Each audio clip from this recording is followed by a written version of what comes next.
नमस्ते,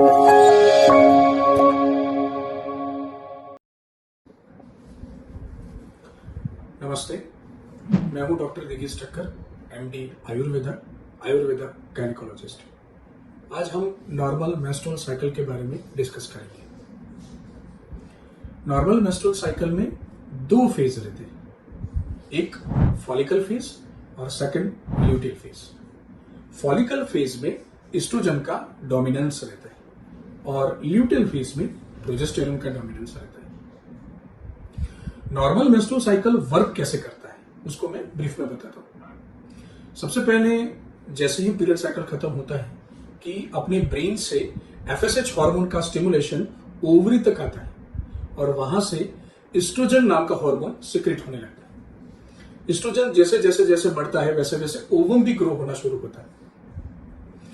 ओवम जब मैच्योरिटी पे पहुंचता है यानी परिपक्व त्रिभुज तक पहुंचता है तो वो साइज क्या है, 18 से 24 mm का जो साइज है उसको हम मैच्योर एग बोलते हैं। अगर उससे और बड़ा हो रहा है तो उसको हम सिस्ट में कंसीडर करते हैं।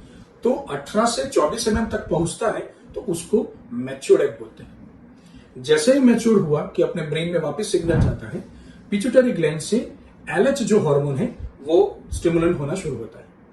एलएच का हार्मोन जैसे जैसे बढ़ते जाता है और वो पिक पे जाता है जिसको हम एलएच सर्ज बोलते हैं। एलएच सर्ज हुआ उसके 24 आवर्स में एग रिलीज होता है। एग में 3 लेयर्स होते हैं।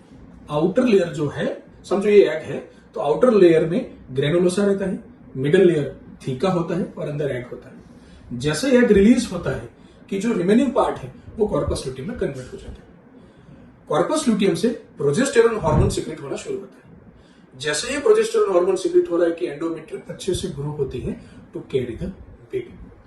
समझो कंसेप्शन नहीं हुआ तो प्रोजेस्टेरोन ड्रॉप होता है और पीरियड आता है।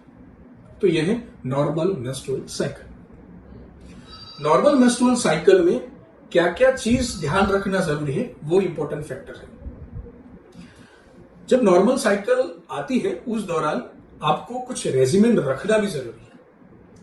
सबसे पहले आपने सबने एक चीज एक्सपीरियंस किया होगा कि समझो आप पीरियड का डेट नजदीक है और आपने हेयर वॉश किया तो पीरियड जल्दी आ जाता है और ड्यूरिंग मेंसेस अगर आपने हेयर वॉश किया तो ब्लीडिंग बंद हो जाता है। ऐसा क्यों होता है? तो अभी जैसे मैंने एक्सप्लेन किया उसमें एलएच जब ड्रॉप होता है उसके बाद प्रोजेस्टेरोन ड्रॉप होता है। उस दौरान समझो आपने हेयर वॉश किया तो वो प्रोजेस्टेरोन सडनली ड्रॉप होता है और पीरियड आ जाता है। वैसे ही अगर मेंस्ट्रुअल साइकिल रनिंग है और आप फिर से हेयर वॉश करते हैं तो उसमें क्या होता है कि फर्स्ट फेज शुरू हो जाता है यानी एस्ट्रोजन फेज शुरू हो जाता है और एग ग्रो होना शुरू हो जाता है। इसीलिए अगर आप ड्यूरिंग मेंसेस हेयर वॉश करते हैं तो ब्लीडिंग बंद हो जाता है। इसीलिए 4 दिन तक हेयर वॉश नहीं करना चाहिए।